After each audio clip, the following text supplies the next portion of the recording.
আমার না কো তুমি বাড়ি বাইরে বেরিয়েছো কেন? কোন বইতে লেখা আছে যে বউর অনুমতি লিয়া তারপর বাড়ি থেকে বেরিয়ে দিব? কালকে তুমি বাজার করো নাই। ওই কি রে ভাই মানিক ভাই, আমার বউ আমার দৌড়ান দিছে। কালকে রাত গেছিলাম না বাড়ি, তখন কই আমার বাড়ি ঢুকবার দিত। তোর পিছে তো রাস্তা ফকফকা, তোর বউরে তো দেখি না। হ্যাঁ, আমার পিছে তো রাস্তা ফকফকাই, তোমার পিছে রাস্তা ফকফকা না। ভাবি এতেছে ঝাড়ু লইয়া। এই কি আমার না কো তুমি বাড়ি বাইরে বেরিয়েছো কেন? কোন বইতে লেখা আছে যে বউর অনুমতি লিয়া তারপর বাড়ি থেকে বেরিয়ে দিব? কালকে তুমি বাজার করো নাই। আমারে বাইরে খাওয়াবা কই মুড়ি খাওয়াইছো, আজকে কি তুমি বাজার করবে না? আরে ভাই রে, আমি তো বাজার হলে করতে পারবো না। আমি প্র্যাকটিসে যেতেছি মাঠে পোলাপান লইয়া।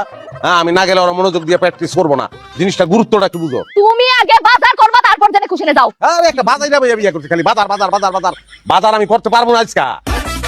আরে আমি একটা রেফারি, আমার উপর সবকিছু নির্ভর করে, একটা দায়িত্ব আছে না, এটা বুঝবা না? আচ্ছা, ঘরের কোনো দায়িত্ব নাই না, সব হলো মাঠের দায়িত্ব। আজকে তোরে আমি শাস্তি করে বুঝাইতাছি আসলে দায়িত্ব কার খারাপ। আচ্ছা ঠিক আছে ঠিক আছে ঠিক আছে, আমার দারু আমার বাতো মাইজো দেখি বাইরে, অসুবিধা নাই। একটা কথা কই শোনো, তুমি শফিকের বাড়িতে যাও। ওই বাড়িতে আমার কি কাম? আরে শফিকের লগে শফিকের বউরও কেন লাগছে, গিয়া এর লগে গপ্প করো। তোমার দুঃখ আর হ্যাঁ দুঃখ সেম সেম, গপ সপ কইরা আউনের সময় তেল লাগে, হলুদ লাগে, মরিচ লাগে, লইয়া হোক, তারপর ভাত রান্ধো, মাছ রান্ধো, আমি এটা খাবো না।